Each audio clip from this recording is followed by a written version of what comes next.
Everybody, এই ভিডিওতে আমি তোমাদের জাভার একটা ইম্পর্টেন্ট কোশ্চেন একটা সিরিজ নিয়ে আসছি, যেটা পরীক্ষার আগে তোমাদের এই টপিকসগুলো বুঝে গেলে ডেফিনেটলি হেল্প হবে। যারা আমার এই নোটটা অ্যাক্সেস করতে চাও তারা মেম্বার এরিয়াতে গিয়ে জয়েনিং গিয়ে তাও তোমার ডিটেল করো, পাঠিয়ে দাও আমার মেলে, তাদেরকে নোটটা আমি দিয়ে দেবো। তো describe the features of Java with respect to object oriented programming. দেখো, এটা খুবই কমন কোশ্চেন থাকে জাভার রেসপেক্ট অবজেক্ট ওরিয়েন্টেড প্রোগ্রামিং এর ফিচার্স গুলো কিভাবে দেখো। Object-oriented programming is a methodology or paradigm to design a program using class and object. মানে দুই ধরনের প্রোগ্রামিং ল্যাঙ্গুয়েজ, একটা অবজেক্ট ওরিয়েন্টেড, একটা procedure oriented programming. Procedure programming top down approach follow করে, object oriented programming bottom up methodology follow করে। এবং এখানে class and object হচ্ছে মেইন দুটো কনসেপ্ট যার উপর বেস করে এই অবজেক্ট ওরিয়েন্টেড প্রোগ্রামিং কনসেপ্টটা ডেভেলপ করা হয়েছে। এখানে মেইন আইডিয়া কি কি আছে, মানে মেইন ফিচার্স কি কি আছে। এক হচ্ছে অ্যাবস্ট্রাকশন কনসেপ্টটা থাকবে জাভাতে। নাম্বার টু, এনক্যাপসুলেশন কনসেপ্টটা। দেখো, এগুলো জেনে গেলে কি হবে, এগুলো সম্বন্ধে আলাদা কোশ্চেন আসলেও তোমরা লিখতে পারবে। থ্রিতে ইনহেরিটেন্স কনসেপ্ট আছে, অ্যান্ড ফোর্থে পলিমরফিজম। এই চারটে মেন আমি কনসেপ্ট এখানে ডিসকাস করছি। তার সাথে ডেফিনেটলি ক্লাস এন্ড অবজেক্টটাও ডিসকাস করবো। তাহলে প্রথমে আসি অ্যাবস্ট্রাকশন সম্বন্ধে। অ্যাবস্ট্রাকশন বলি সেই জিনিসটা যেখানে আমি, ধরো তোমাকে 20 পেজ পড়তে বলেছে, তুমি তার জিনিসটা পড়ে গেলে, সেটা 2 পেজের মধ্যে, সেটাকে abstraction. It is the process where we show only relevant data, যে relevant data গুলোকে শো করবো, and hide unnecessary detail of an object from the user. ইউজারের থেকে, যদি ইউজারকে বলি যে ইউজারকে তোমাকে এই জিনিসগুলো দেখাচ্ছি আর এই জিনিসগুলো অফ রাখছি, তাহলে it is the process where we show only relevant data and hide unnecessary detail of an object from the user. This is the basic thing. Abstraction hide internal detail, তার মানে তোমাকে আউটার পার্টের basic আইডিয়াটা দিয়ে দেবে, কিন্তু internal parts গুলো hide করে রাখবে। তো abstraction in Java can be done in two way. One is abstract class, another is interface. তো এই দুটো আলাদা করে আবার বড় কোয়েশ্চেন আসে, বাট এখানে তোমার আর ডিটেল করো আলোচনা করার দরকার নেই। তাহলে কি বুঝলে অ্যাবস্ট্রাকশন মানে? যে তোমাকে পুরো ডিটেলটা না জানিয়ে তোমার যেটুকু প্রয়োজন সেইটুকু ব্যবহার করো, আর বাকিটা হাইড থাকবে, so that unauthorized user cannot access it, only proper authorized userরা অ্যাক্সেস করতে পারবে। Simple logic. এনক্যাপসুলেশন, ক্যাপসুলের মধ্যে এনক্যাপ করা হয়েছে। Encapsulation is the process of wrapping, মোড়কের মধ্যে রাখা। মোড়ক মিন হচ্ছে যেটাকে আমরা ক্লাস বলছি, তার মধ্যে মোড়কের মধ্যে রাখা, তাকে রাখা ডেটাগুলোকে এবং তার করসপন্ডিং কোডগুলোকে কম্বাইন করে রাখাটাকে বলা হয় encapsulation. So it is the process of wrapping code and data together into a single unit. Encapsulation acts as a protective wrapper that prevents the code and data from being accessed by outsider. তাহলে encapsulation সেই concept যেখানে data and কোডকে বাইরের কেউ, আউটসাইডাররা unauthorised ভাবে access করতে পারবে না। তাহলে কি হলো, এটা একটা মোড়ক, যে মোড়কে ডেটা এন্ড কোড গুলোকে একটা ইউনিটে রাখা হয়, যেটা বেসিক্যালি ক্লাস বলি আমরা। এটার উদ্দেশ্যটা কি, যাতে আউটসাইডরা আনঅথরাইজ ওয়েতে ডেটা এন্ড কোডটা অ্যাক্সেস করতে না পারে। মিন তোমার সিকিউরিটি কনসার্নটা বেড়ে গেল। তো দেখো, তাহলে আমি দুটো ফিচার্স হয়ে গেল, অ্যাবস্ট্রাকশন, এনক্যাপসুলেশন। অ্যাবস্ট্রাকশন মানে হাইড করার টেকনিকটা, এনক্যাপসুলেশন মানে ওয়ে অফ র্যাপিংটাকে, যে ডেটাটা রাখছি, কোড রাখছি, ডেটা এন্ড কোডকে র্যাপ করাকে বলা হয় এনক্যাপসুলেশন। এবার আমি আসছি নেক্সটে। এটা দেখো নেক্সট পয়েন্টে এনক্যাপসুলেশনেরই নেক্সট পয়েন্ট আসছে।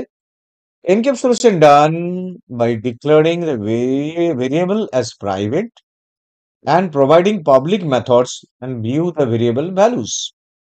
I mean, কিছু যদি মনে হয় তোমার ডেটাকে সিকিউর রাখতে হবে, তা প্রাইভেট করো, পাবলিকরা ঢুকে গিয়ে প্রাইভেটটাকে অ্যাক্সেস করবে, কিন্তু প্রাইভেটটা বাইরে থেকে অ্যাক্সেসেবল হবে না। তাই তো খুব ইম্পর্টেন্ট কনসেপ্ট। তোমার যদি ইউজার নেম পাসওয়ার্ডটাকে সিকিউর করে রাখো, বাইরের কেউ ইউজার নেম পাসওয়ার্ডটাকে অ্যাক্সেস করতে পারবে না, যারা অনলি অথরাইজড লোক, যারা user name password log in করবে তারাই অ্যাক্সেস করতে পারে, পাবলিকের থ্রু দিয়ে অ্যাক্সেস হবে। Next one is inheritance. তাহলে এটা গেল দুটো টপিকস। এরপর আছে নেক্সট ফিচার্স গুলো আসছি। ইনহেরিটেন্স, দেখো এটা জানা মানেই তোমাদের কিন্তু বেসিক সাবজেক্টের নলেজ কিন্তু ক্লিয়ার হয়ে যাবে, একদম বেসিক থটটা এসে যাবে যে এর মধ্যে, যাবার মধ্যে এই জিনিসগুলো আমাকে আরো ডিটেল পরে জানতে হবে। ইনহেরিটেন্স, ইনহেরিটেন্স কি দেখো, আমি যদি কোনো প্রজেক্ট বা কোনো কোড বানিয়ে রাখি, সেই কোডটা কি আবার নতুন করে বানাবো 1 বছর পরে যদি মডিফিকেশন দরকার হয়?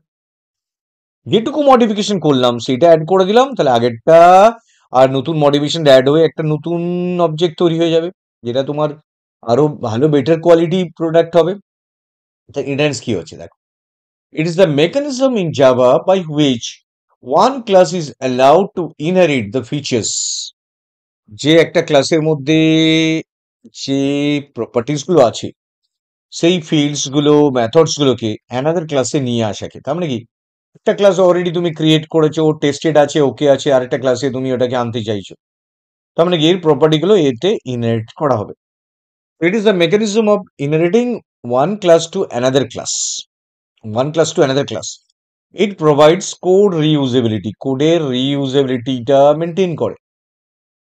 A class which inherit the properties is known as child class, whereas a class whose properties are inherited is known as parent class। মানে কি, তুমি যেখান থেকে ইনহেরিট করছো সেটা হচ্ছে প্যারেন্ট ক্লাস, আর যেটাতে ইনহেরিট হচ্ছে that is known as child class. So it is the mechanism of creating new class from the existing base class. এটা মেন যে প্রপার্টিটাকে রিউজেবিলিটি, পুনঃব্যবহার। ধর একটা বাতিল জিনিসকে ফেলে না দিয়ে সেটার উপর নতুন কোড মডিফাই করে সেটা যদি আবার একটু ভালো প্রোডাক্ট হিসেবে তৈরি হয়, সেটা বেস্ট হয়। তো ইনহেরিটেন্স সেই ফিচার্সটাকে নিয়ে আসছে, that is creating new one from the existing one. Existing ওয়ানটাকে মডিফাইড করলাম, নতুন কোডটা অ্যাড করলাম, দুটোকে ইন্টিগ্রেট করে একটা ভালো প্রোডাক্ট হয়ে গেল। এবার পলিমরফিজম দেখো, এই ফিচার্স গুলো কিন্তু খুব ভালো করে বুঝতে হবে তোমাদের, তাহলেই তোমরা সব কটা জিনিস তোমরা কিন্তু পরের চ্যাপ্টার গুলো যখন পড়বে ডিটেল, তখন এগুলো আরো বেটার লাগবে। পলিমরফিজম, পলি মানেই হচ্ছে many, morphism in form, allows programmer to use the same words, প্রোগ্রামারদের same words in Java to mean different things in different purposes. একটা জিনিস অলরেডি বানানো আছে, এবার সেই জিনিসটাকে তুমি আবার নতুন করে বানাবে, সেই জিনিসটাকে ডিফারেন্ট পারপাস ইউজ করা যেতে পারে। তাহলে একটা টুল যদি বানানো থাকে সেটাকে যদি ডিফারেন্ট পারপাস ইউজ করা যায়, দ্যাট ইজ বেটার। তাহলে polymorphism in many form of same object same things. Two types of polymorphism আছে, এগুলো খুব আসে পরীক্ষাতে, এটা ভিডিও তোমরা পেয়ে যাবে আমার চ্যানেলে। মেথড ওভারলোডিং, যেটাকে কম্পাইল টাইম পলিমরফিজম বলি, আর একটা হচ্ছে মেথড ওভাররাইডিং, যেটাকে আমরা রান টাইম পলিমরফিজম বলি। যেহেতু আমরা আগে থেকে যদি কোনো ফাংশনকে জেনে যাই যে এটা এরকম হয়, এর মধ্যে এটা আছে, তাকে কল করলে তার কাছে কলটা ডাইভার্ট হয়ে যাবে। এবার যদি আগে থেকে না জানি দুটো সেম হয়, তাহলে তখন রানের সময় তাকে বাইন্ডিং করতে হয়, that is also known as run time binding. তো এই দুটো জিনিস এখানে দেওয়া আছে। তো polymorphism is the ability of an object to take on many form, many ফর্মে নেওয়ার একটা এবিলিটি, যেটাকে পলিমরফিজম বলছি আমরা। এবার আরো দুটো ফিচার্স, যেটা একটা ওপি কে মেইন দুটো ফিচার হিসেবে ধরা হয়, যেটা হচ্ছে ক্লাস এন্ড অবজেক্ট। তোমরা হচ্ছে ক্লাস এন্ড অবজেক্ট দিয়ে শুরু করা যেত, হ্যাঁ করা যায়, কোনো প্রবলেম নেই, বাট মেন ফিচার্স গুলো লেখার পরে এই দুটো তো থাকতেই হবে। তো এইগুলো আমি সবকটাই এখানে এক্সপ্লেন করেছি। Class represent real world entity, যে কোনো রিয়েল ওয়ার্ল্ড কে তুমি ক্লাস বলতে পারো। যেমন এটা উড, উড একটা রিয়েল ওয়ার্ল্ড এন্টিটি, তার মধ্যে চেয়ার টেবিল এগুলো পড়ে। ফ্রুট একটা রিয়েল ওয়ার্ল্ড, যেখানে ম্যাঙ্গো অ্যাপেল অরেঞ্জ গুলো পড়ে। তাহলে real world entity that act as a blueprint, যে একটা ব্লু প্রিন্ট রিপ্রেজেন্ট করছে for all objects. Class is a template for objects. তাহলে class represent the real world entity that act as a blueprint for all objects. Class is a template for objects, templates for objects. Objects কি, object contents both variables, that is ডেটাটাকে hide করবে, use for holding data, and methods used for defining behavior। তার মানে কি, আগে ব্লুপ্রিন্টটা ভেবে নিলাম, তারপর ডেটাগুলো রাখলাম, ডেটাগুলো হোল্ড করলো, আর মেথডস গুলো যেগুলো ডেটাগুলোকে ব্যবহার করবে। তো this is known as object. Object mainly variables আর মেথডস দুটোর কম্বিনেশনে। ভেরিয়েবলস গুলো কি করে, ভেরিয়েবলস গুলো স্টোর করে ভ্যালুকে, মেথডস কি করে, বিহেভিয়ারটাকে রিফ্লেক্ট করে। তো this are the concept of object oriented programming in Java. তো প্রত্যেকটা ফিচার্স কিন্তু তোমরা ডেফিনেটলি ভালো করে বুঝে নিয়েছো। এটা একটা বড় কোয়েশ্চেন হিসেবে আসে, 15 মার্কসের কোয়েশ্চেন হিসেবে, তার সাথে তোমাদের সমস্ত নলেজ গেইন হয়ে যাচ্ছে, আলাদা আলাদা কোয়েশ্চেন আসতে পারে, প্রত্যেকটা টপিকস তোমাদের এসে যাচ্ছে।